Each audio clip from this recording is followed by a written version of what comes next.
এখন আমাদের চোখে দেখার বিষয় হচ্ছে জনগণ কত দ্রুত জলাবদ্ধতা থেকে নিষ্কৃতি পাবে, সেটাই হচ্ছে মুখ্য উদ্দেশ্য।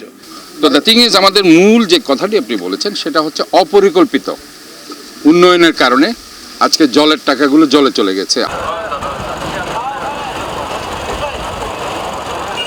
বন্দরনগরী চট্টগ্রাম কিংবা বাণিজ্যিক রাজধানী চট্টগ্রাম, আর এই চট্টগ্রামত অল্প বৃষ্টি, ভারী বৃষ্টি কিংবা বৃষ্টি যেরিমে হোক না কেন, বৃষ্টি হইলেই জলবদ্ধতা হইব ইহান চট্টগ্রামবাসীর ভোগান্তি। হাজার হাজার কোটি টাকার প্রকল্প ভোগান্তির হনো শেষ নয়। ইতিমধ্যে অন্তর্বর্তীকালীন সরকার এই বিষয়গানকে হাজার কোটি টাকার প্রকল্প বরাদ্দ করছে। আর আজিয়ে ফেব্রুয়ারির 8 তারিখ চট্টগ্রাম মহানগরের জলবদ্ধতা নিরসন ও খাল নালা খনন এবং পরিষ্কার পরিচ্ছন্নতার কাজের শুভ উদ্বোধন করে মুক্তিযুদ্ধ বিষয়ক মন্ত্রণালয় এবং দুর্যোগ ব্যবস্থাপনা ও ত্রাণ মন্ত্রণালয়ের উপদেষ্টা ফারুক আজম বীরপতি। এই সময় গণমাধ্যমের হয় অত্যন্ত সংবেদনশীল এই চট্টগ্রামের জলবদ্ধতা নিয়ে, সেইটার জন্য আমরা উপদেষ্টারা এবং স্থানীয় প্রশাসনের সকল পর্যায়ে কোঅর্ডিনেটেডলি এই কাজ করছে, যাতে অন্তত আগামী বর্ষায় চট্টগ্রামের জনগণ যেন একটা সুফল পায়।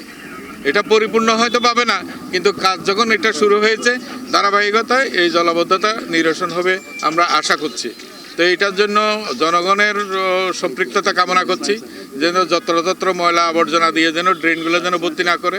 এই ক্ষেত্রে জনগণ এবং প্রশাসন এবং সরকার সবাই যদি আমরা কনসার্ন হই চট্টগ্রামের, আমরা আশা করছি জলবদ্ধতা থেকে আমরা নিষ্কৃতি পাবো।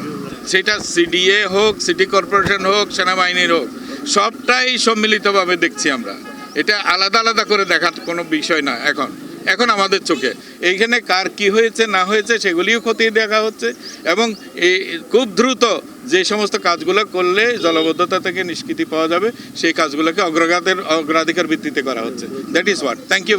উদ্বোধনী অনুষ্ঠানত বিশেষ অতিথি হিসেবে আছিল চট্টগ্রাম সিটি কর্পোরেশনের মেয়র ডাক্তার সাদাত হোসেন। জলবদ্ধতা লইরে আগামী মৌসুমত চট্টগ্রামবাসীর কিরমে ভোগান্তি হইতে পারে কিংবা কতটুকু উন্নয়ন হইতে পারে, এই প্রশ্নের জবাবে তাই হয়। আজকে আপনি দেখুন 2016 সালে যে জায়গায় আমরা ভুল করেছি সেটা তো অ্যাড্রেস করতেই হবে। এই কাজগুলো হচ্ছে সিটি কর্পোরেশনের, বাট দ্য থিং ইজ, আমাদের তৎকালীন যে প্রধানমন্ত্রী উনি দেখেন এই যে আজকে সিডিএর সাথে সিটি কর্পোরেশনের একটা টাগ অফ ওয়ার চলছিল, তো সিটি কর্পোরেশনকে কাজগুলো না দিয়ে উনি সিডিএকে কাজটা দিয়েছে, সেখানে ভুল হয়েছে। এবং সেটার কারণে গিয়ে এই সিডিএর ইনফ্যাক্ট কোনো এই ধরনের নালা খাল পরিষ্কার করার ওই ধরনের তাদের এক্সপেরিয়েন্স নেই। এক্সপেরিয়েন্স না থাকার কারণে আর্মিরা সেটা আপনার টেক ওভার করেছে। যে আমরা দেখেছি 2016 সালের যে প্রকল্প তারা নিয়েছে মাত্র 6,000 কোটি টাকা ওই সময় ছিল, সে প্রকল্প আপনার 19 সালে গিয়ে হয়ে গেছে 9,000 কোটি টাকা।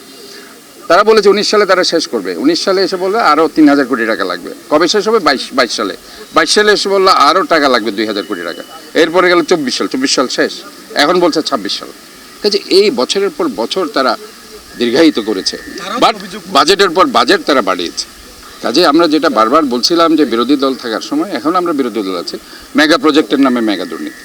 অন্যান্য সময়ের তুলনায় আগামী মৌসুমত কিছুটা জলবদ্ধতা কমবে বলে ধারণা করেন। এখন যেভাবে হাল ও নালাগিন খনন ও পরিষ্কার পরিচ্ছন্নতার কাজ চলের, এইভাবে পরিষ্কার পরিচ্ছন্নতা রাহিত ফেললি আগামী বর্ষাত কিছুটা হইলেও ভোগান্তি কমিব নগরবাসীর। আর ইয়ানলাই গুরুত্বপূর্ণ ভূমিকা পালন গরম করিব ঠিক নগরবাসীর।